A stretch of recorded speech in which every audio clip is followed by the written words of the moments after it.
Hi everyone, I'm Lior and this is Arnon, and we are full stack developers at Monday.com. And we want to talk with you today about client performance. And the reason is that we really scaled a lot in the past 2 years in Monday. And as we added many capabilities to our system, things really got complex and our performance degraded. And each time it happened, we worked a lot to improve it. So we really learned a lot during this process. And the second thing is that we believe that it's really important to optimize your performance, but it's also important to know how to measure it. And we want to show you some ways to do it. Just a short question. Can you tell the difference between those two products? No. Okay, so this was about the difference for us. Okay, so this was the difference in cost for an entire year. Luckily, we were fast enough and improved it, so we still have this money in our pockets. But just to demonstrate how much performance is important, and it's not just something that is nice to have, it's really important to our user and our users' experience. And okay, so a bit about us. I'm Lior again. I'm part of Monday's growth team, which is in charge of taking the existing product and optimize it in terms of user adoption. And Arnon is part of the platform team, which is in charge of taking the product and develop all the core features of Monday. This is our stack. We work on the client side on React Redux frameworks for the past 2 years or so. We really got to know it very well. And this is our product. For those of you who don't know it, we actually want to show you that because we're going to give some examples during the lecture. A really nice one from the product. As you can see, this is our board. It consists of many rows and many columns, each column with different types.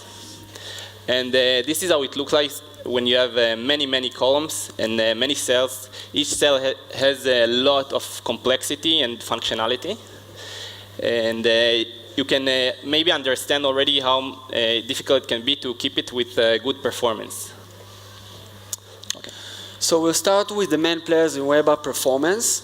The first one is the JavaScripting. It's all the JavaScript calculation that the browser needs to do in order to calculate the process. We have the rendering. The rendering is the process that the browser needs to recalculate all the styles of the rendered elements and to determine the positions and the sizes of the elements. The third part is the painting. It's the process that the browser filling the pixels to the screen. So if we want to measure the performance, we can, for example, we took it from the Chrome DevTool. We scroll down the page, we record the screen from the performance tab, and then we can analyze the results. We'll dive into it later to show how we can do it in an easy way.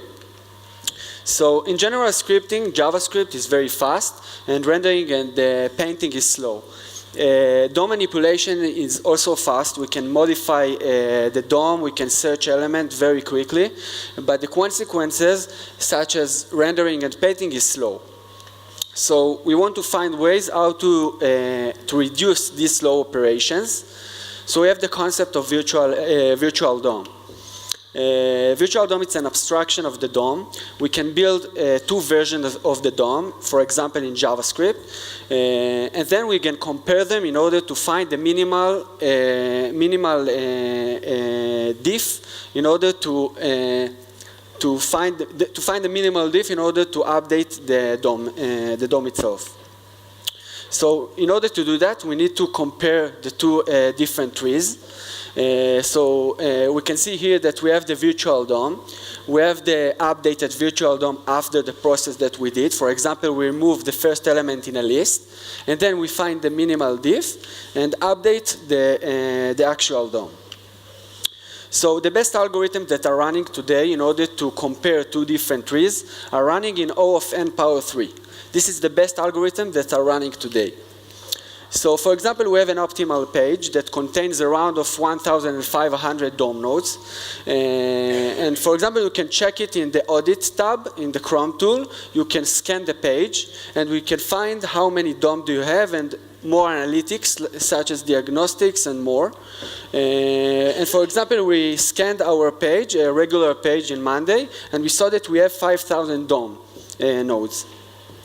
And we saw that optimal page contains only 1,500 DOM. So if we calculate all together, we saw that if we are using the naive algorithm, we will find that we have around of 3 billion comparisons. It's a lot, and we need to find a way to reduce it. Okay, so how can we reduce this number of comparisons? We saw that we have the virtual DOM. Okay, we have the old DOM, and we just did maybe a small update, and we created a new virtual DOM, and we want to compare them. And obviously, 3 billion comparisons is not optimal at all. So there is where our framework can help us. In this case, it's React. We want to dive into it and talk how it works there. But actually, a lot of client-side frameworks work with this concept today. Okay, so what React basically did, it created the reconciliation algorithm. What's the reconciliation algorithm? It's a heuristic algorithm. It means it runs under certain assumptions, and with these assumptions, it can run in O of n running time. So what are the assumptions? And let's see how it can help us as developers to know them and to maybe program better. So the first one is pretty simple. It just means that different types will create different subtrees. So on the left, we can see we have the old DOM tree with a div on the top. And on the right, we have the new DOM tree that React created after the update. And once React recognizes that there is a different DOM type on the top, it will throw away the old DOM and recreate the entire subtree. Although we can see that the counter inside didn't change, and of course it's not efficient at all. The second assumption is that React will be given by the developer a key to identify certain elements, okay? So once it's created the new virtual DOM, it will look for the key in the old DOM, and it will know to tell if it was existed or not. And if it was not existed, it will regenerate this DOM element. But now we want to know how should we choose its key props. So if we have only 1 or 2 elements, it's pretty easy. But what happens if we have a list of items, okay? If things get a bit more complex, and let's see some cases. Okay, so this again is our board. It's our product. You can see we have a list of items, 3 items in this case. And we want to delete the first element. And we want to give you some hunch or some feeling about how this can really have a strong impact on our performance. By which key do we choose? So let's see some example. First of all, once we render a list, React will, and we didn't choose a key, React will throw this warning and say, hey, you have to choose some key, okay? You need to choose to give each one of your elements at least something. So what do we all do in this case? Some React developers? Index, awesome. Okay, that's true. So we have our rows in our hand, and we render each one of the elements. And the easiest thing is, obviously, we usually have the index in our hand, and this is what will give the component. In this case, we want to look and see what actually React will do in this case behind the scenes, and maybe why it wouldn't be the best thing.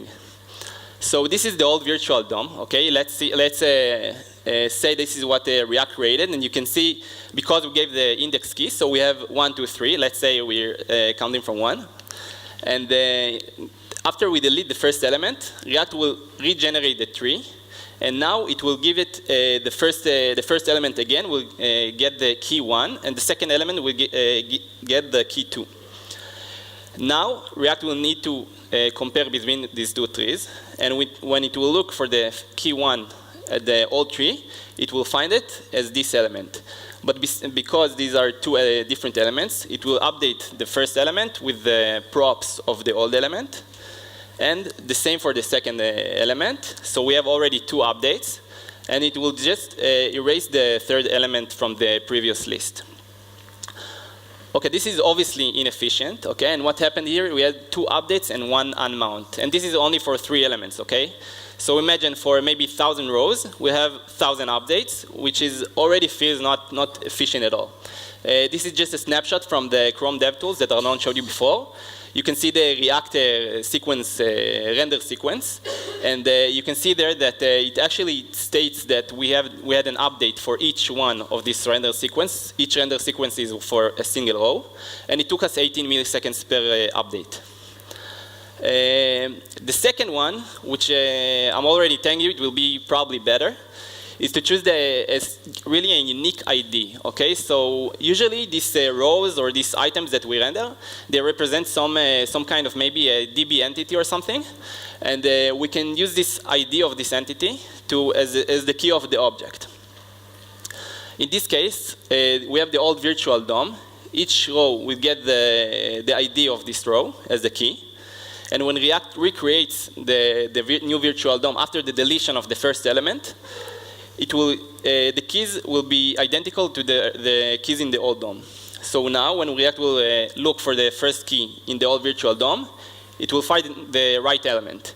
Same for the second one, and now it will throw only the first element that was actually deleted. Okay, so this time we had 0 updates, which is crazy.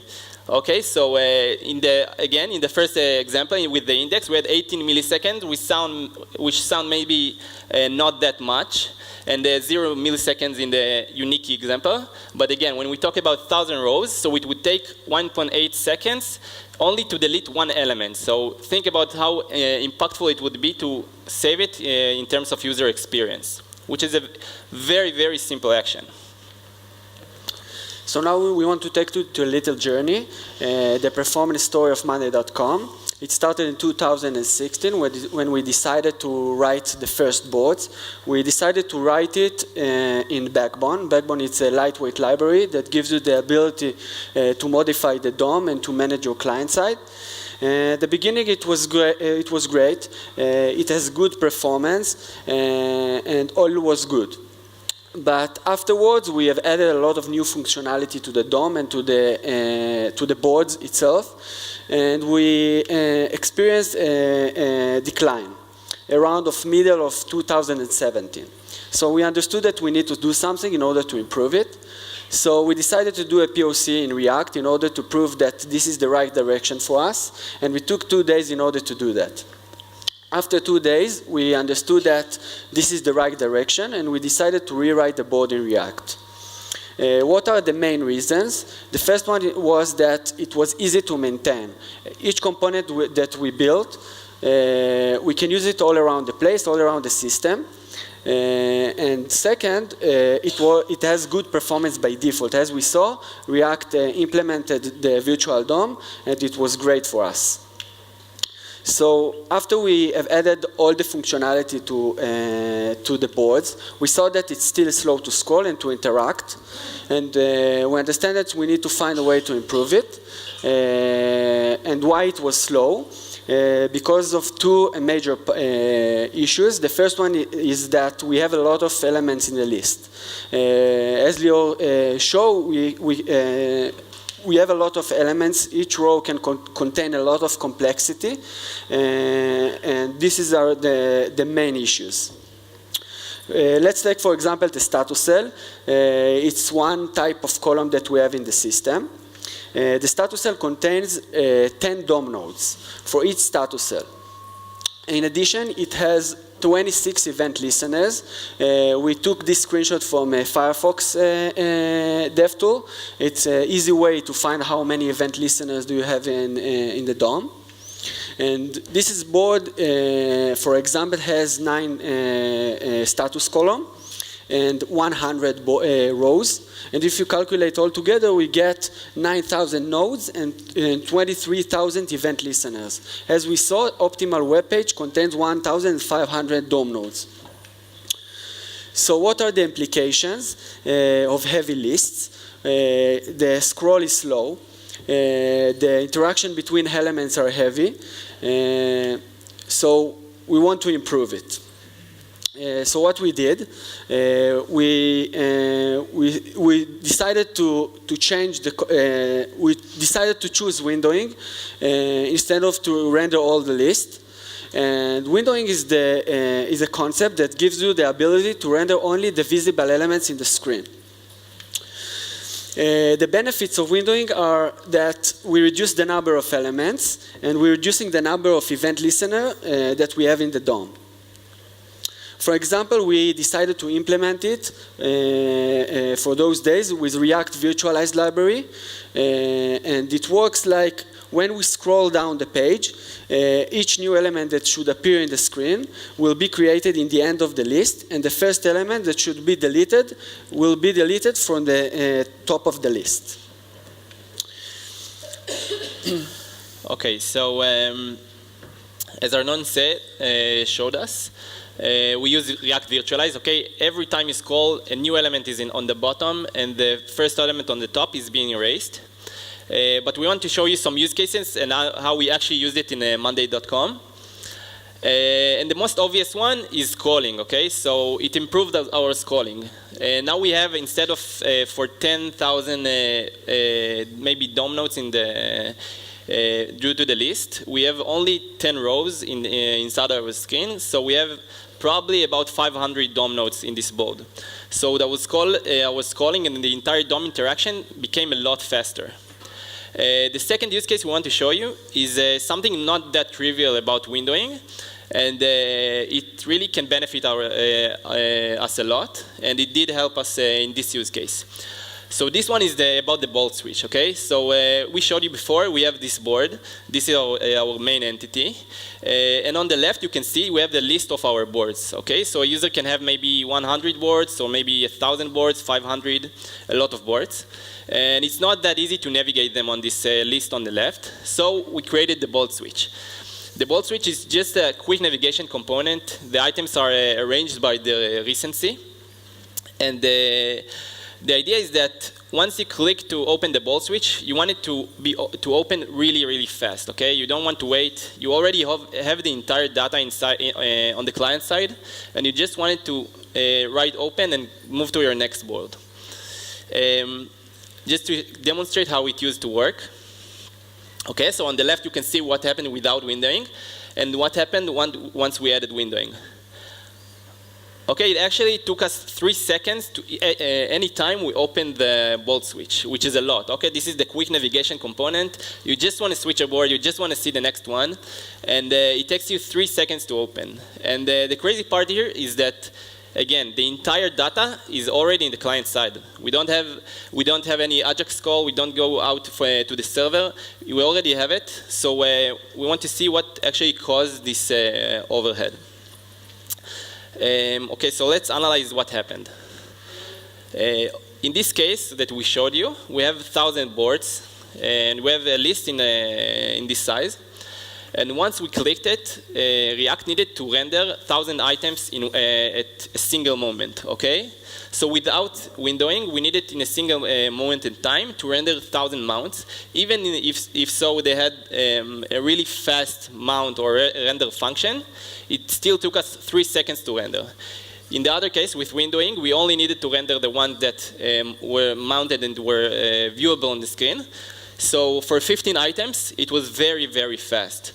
The overall time in this case was 2.93 seconds and 200 milliseconds for the second case, which is a crazy improvement, okay? 13 times faster. Okay, we also like to measure our impact on users and what actually we save them. So you can see we have 8,000 users using this component every day. And we just saved them 2.7 seconds for each opening. Okay, so you can say we actually saved over 6 hours a day to our users, which is a crazy impact.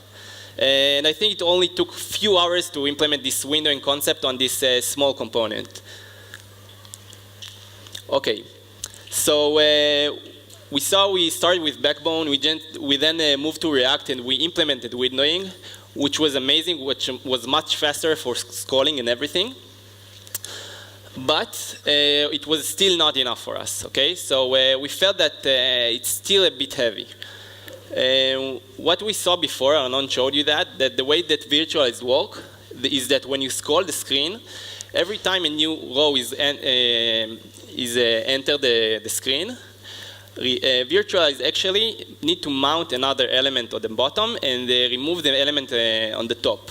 This is very inefficient, okay? So what actually happens here is that React render is called for each element that added on the bottom, and every time we remove an element from the top, we need to recalculate the styles of all the elements in the list.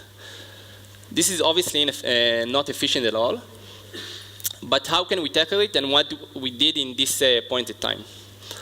So what we did was the light renderer, okay? The idea is that to build a minimal version of the component for each component in the list, okay? Only the representative version. So the idea is that while we scroll, we don't need the entire functionality, okay, of each cell. For instance, this is the status cell we saw before. You can click it, you can add a note, you can hover it and change the colors and everything. But while we scroll, we don't need any of this functionality. So what we want to do is to build a minimal version that we can only see this in this version, the cell and its content. So if the old status cell, the full status cell, used to have 10 DOM nodes and 26 event listeners, we want to save this. So how can we minimize this, for example? What we did is we showed you this note thing before. Okay, you can click on the top right corner and you can add a note, but again, we don't need it. So this entire DOM nodes can be eliminated from the component. Okay, so we're already down from 10 DOM nodes to 6. The second thing we did is that we don't need any event listeners. So we don't want to check if we hover the component. We don't want to click it. We don't want to right-click it. We don't need anything while we scroll. So we just got down from 26 event listeners to 0 for only one element. Okay, so now we have the light component. We have a light row.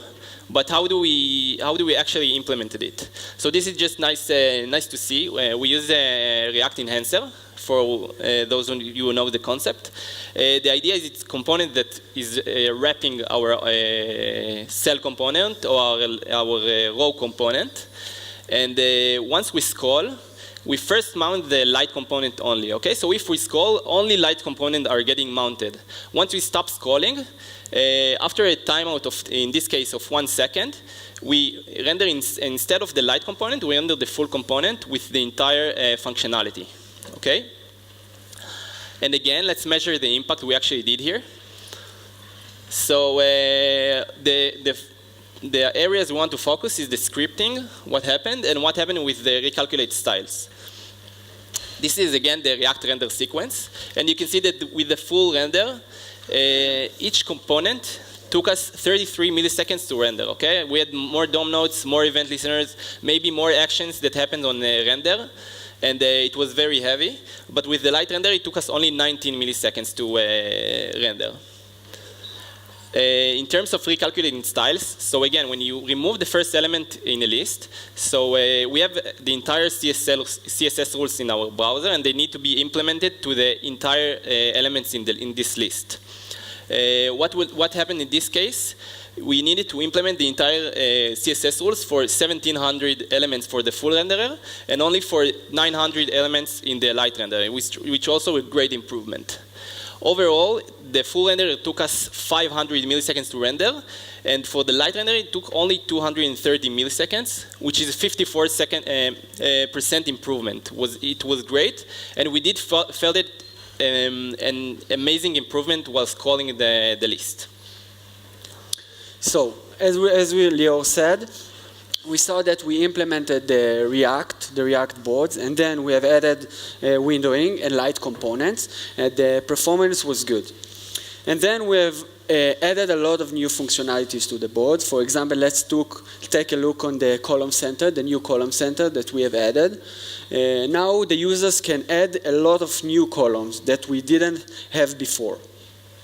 So this example is from a real client that built his board, his use case, and we saw a lot of new columns that he have added. And this board is a real use case and very heavy to interact.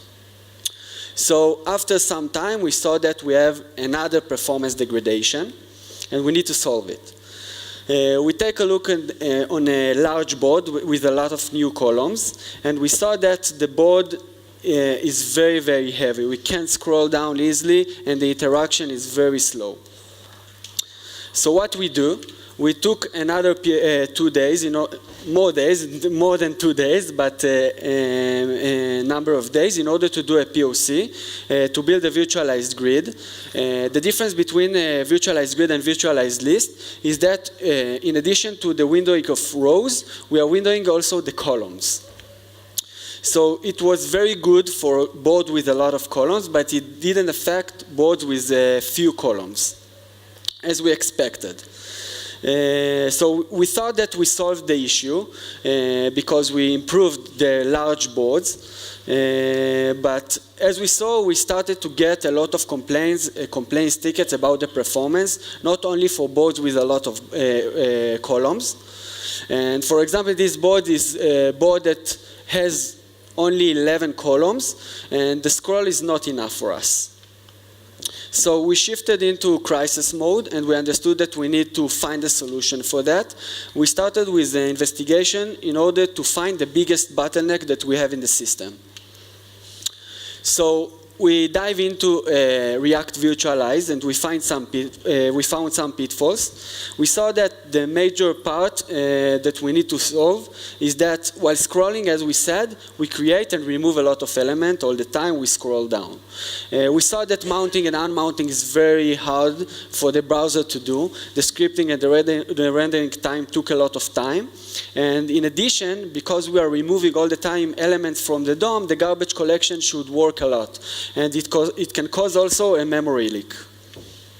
So we understood that React Virtualized we got a dead end, and we need to shift to something else, and we find the recycling views concept. So what is the recycling views? Before that, we will show how React Virtualized again, just to remind how it works. We remove the first element in the list in order to show the last element and to create it. So recycling is the concept of, instead of remove and create new element, we will use the same element in the list. You can see in the video that while we scroll down the page, we just replace the elements, the existing elements, the content of them, instead of create a new one and remove the old ones. So what are the differences between React Virtualized and recycling views? So in terms of mounting, we recorded the screen and saw that in virtualized list, each time we scroll down the page and we need to insert a new element to the DOM, it took us almost 20 milliseconds. And if we use recycling views, we just need to update the element, the existing element, and it took us almost 9 milliseconds. In addition, in terms of recalculate styles, we saw that in virtualized list, once we remove the first element in the list, we need to recalculate all the styles of the elements. We saw that we affected 900 elements, and in recycling views, we just affected only 32 elements because we just update the new element that replaced the existing element in the DOM. So the total duration that we improved, we saw that virtualized list took us 230 milliseconds, and the recycling views took us 35 milliseconds. That's amazing because we improved 75% improvement. So now we can see how it affects our user in terms of user experience, and we got this one. This is in the left side is the old one that uses virtualized list, and the second one is the old one that uses recycling views. It's much faster, and it's amazing in terms of performance. So eventually, we experienced performance degradation in November 2018, and in the end, we increased the performance, and now we are here. We know that we will have more performance degradation, and we need to find more solution in the future. But now the performance is very good, and we are happy for that. Thank you for listening.